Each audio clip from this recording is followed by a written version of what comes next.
अस्सलाम वालेकुम दोस्तों, जीअं त हिन वक़्तु मां हाज़िर थियो आहियां पीर ज़ोरावर शाह जी मज़ार ते। हीउ मज़ार जेको आहे रेती शहर ऐं कमूशे जे विच में आहे। कहिड़ी ॻणबी आहे, जी कहिड़ो इलाइक़ो आहे?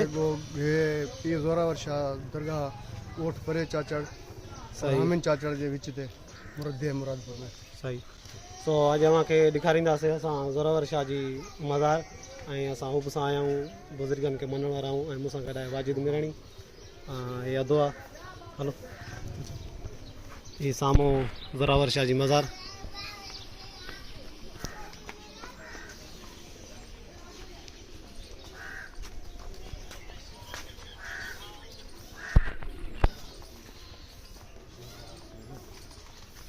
इंसान मिलियो मोतार ढूंढे आया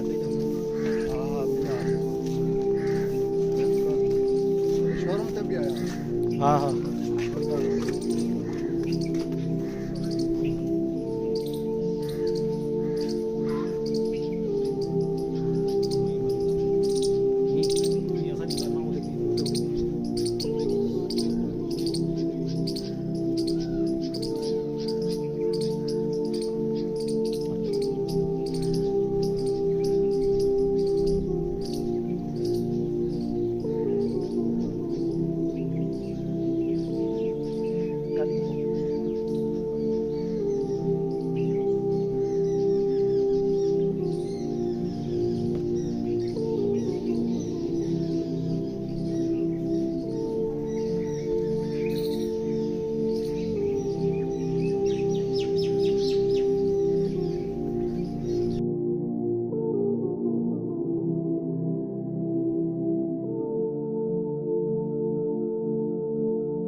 शाह मस्त सो जेको आहे त हे हिकिड़ी माल चढ़ींदो हुयो। सही। सरकार जी वसियत हुई हाँ, मूंखे जेको आहे ज़ोरावर शाह जी दरगाह सां गॾु रखिजो। यानी हे मज़ार उन्हीं जी आहे। हे मज़ार उन ग़ुलाम शाह मस्त जी आहे। सही। सो हे बादशाह आहे, हम्म, बादशाहनि जा बादशाह आहिनि, सरदार आहिनि। मूंखे जेको आहे त हिते ज़ोरावर शाह जी दरगाह सां गॾु रखिजो। हे सरकार असांजे ॾाढनि जेको आहे त सरकार ॾिठो गॾु माल चढ़ियो। सम्झे पोइ हे मस्तु सैयद हुया, माल वंदू हुया। पोइ जॾहिं रिसाल पाए विया पोइ हिते हुया उन ॾींहंनि। पोइ वॾनि चयो मां वसियत हुई सरकार जी त हिते जेको आहे हिनखे जॻह ॾियूं। पोइ मस्त जो रोज़ो मुबारक बादशाह जी नगरी आहे। हे सो वॾी हस्ती हुई ग़ुलाम शाह मस्त।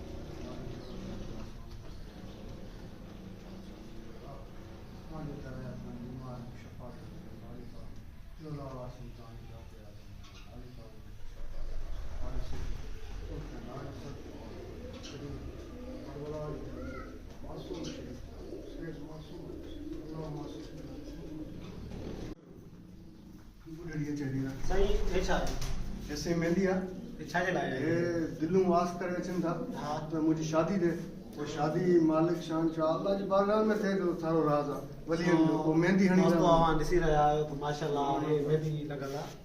मेहंदी माना जेके आस माना मन्नत थींदी आहे हिकिड़ी तरह जी मन्नत मञाईंदा आहिनि पीरनि ते त पोइ जंहिं जी शादी थींदियूं आहिनि उहे मेहंदी हिते ॾींदा आहिनि अची तरह मुंहिंजी दिलि जी आस हूंदी आहे का उहा पूरी थी वेंदी आहे इंशाल्लाह असांजी बि दिलि जी आस पूरी थींदी त इंशाल्लाह असां पंहिंजी बि मेहंदी थियण था मुंहिंजी ऐं मां सां गॾु वाजिद बि आहे इंशाल्लाह हिनजी बि आस पूरी ईअं न वाजिद हे ॾिसो न माशाल्लाह तव्हां बि मञी साईं साईं असां तुंहिंजे दर ते नौकर आहियूं पिया आहियूं ॾिसूं पिया दुनिया जा ॾिसी रहिया आहियो माशाल्लाह लेला मेहंदी। बकरा कुइन था वॾियूं मन्नत मनोतियूं हिते हलनि थियूं मालिक पुॼाइनि था त पोइ ॾिए थो माशाल्लाह माशाल्लाह ही साईं जो माना चाहींदड़ हुयो हे उन जी मज़ार आहे जंहिं चयो त मूंखे हिते ई दफ़नाइजो पोइ उन खे हुते दफ़नायो वियो आहे रस्तो ठहियल आहे माशाल्लाह VIP काफ़ी वॾो मुक़ाम वॾा रंगीन अलाह जे वलियनि जा अलाह जा वली जो चाहिनि उहे थिए थो बिल्कुलु हा रब खे मनायूं बीठा आहिनि वली अलाह जा हा ॿियो सरकार ते रहंदा नवराता को सवाल ई बणिजी पोइ हिकु मुंहिंजो सौटु हुयो उनखे दीद कोन हुई अखियुनि मां पोइ जेको आहे त उनखे डॉक्टरनि ॾे राणीपुर ऐं उनखां पोइ सुजाबाद मुल्तान हेॾे होॾे नियूंसि पर उनखे जवाबु मिलियो उन चयो हिनजो अखियूं ठहंदियूं न पोइ माना उहो अखियुनि को नाबीन हो नाबीन हुयो 13-14 साल जी उमिरि में हुयो पोइ वेझो पाण केरु हुआ असां पाण चाचा आहियूं सही हिते वेठा आहियूं क़दीमी पियूं ॾाढे खां सही पोइ हुनखे मूं चयो बाबा तूं घर वेठो हाणे जेको दरगाह ते अची वेह त हिते भलाई थी वेंदी असां हिते मौक़े ते वेठा आहियूं नौकर आहियूं ॿुहारीदार आहियूं हे सरकार आहे हिते कई माण्हू अचनि वञनि पिया ॾिसूं पिया बादशाहनि कैनात जा पोइ हिते अची रहियो 4 महीना कुझु ॾींहुं पोइ राति जो सरकार ख़्वाब में आयुसि त तोखे ॾे ख़ैरु आहे परेशान न थी रो न पोइ रोईंदो हो वीचारो अकेलो हुयो दीद खां बग़ैर इंसान जी ज़िंदगी बेकार आहे पोइ हिते अहिड़ा कई मुख़्तलिफ़ जैन ते मक़सदु माण्हू हिते दरगाह खां इहे अखियुनि जे बावजूदि माना वठी विया आहिनि शफ़ा और ॿियो कैंसर हुयो हमरा खे चप में उहो हितां कमूशी जी परली साइड खां वेठो आहे मक़सदु त उन खे बि डॉक्टरनि चयो त असां तुंहिंजो चप कटींदासीं कटे करे पोइ सिजरी कंदासीं उनजी गारंटी न आहे सरकार कंहिं ॿिए ॾे ख़्वाब में आयो त फिलाणे माण्हू खे चयो मूं वटि अच यानी ज़ोरावर शाह ख़्वाब में ज़ोरावर शाह ख़्वाब में आयो कंहिं ॿिए माण्हू ॾे सही इलाइक़े जो हुयो पोइ उनखे नालो खणी चए त फिलाणे खे चओ पोइ उहो कराची वञे पियो पोइ हिते आयो कोई 4 महीना कुझु ॾींहुं रहियो न 7 महीना कुझु ॾींहुं रहियो सरकार हुकुम ॾिनसि त तूं जेको आहे वापसि हली वञ तोॾे ख़ैरु आहे उन खे सिर्फ़ु इहो चई ख़्वाब में त जेकी ॿारनि खे दवा हणियूं था घासलीन चए इहा हाणे ख़ैरु थी वेंदी बहरहाल उन ॾे हिन टाइम ताईं उहो अचे थो जेको हर नए सूमर ते अचे थो सरकार बादशाह वली आहिनि अलाह जा सही महिरबानी ऐं ही सामान वठण जे लाइ जॻह आहे मीर वाजिद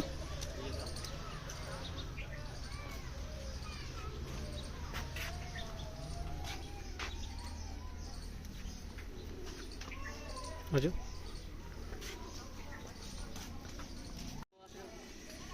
ऐं माशाल्लाह ही दरगाह शरीफ़ जो ख़ूबसूरत आस्थानो ॾिसी रहिया आहियो काफ़ी कबूतर आहिनि ही साम्हूं बि आहे हे सारो पेड़ आहे हिते मन तो ई मन्नत ॼाणींदा आहिनि पोइ नगर कबो आहे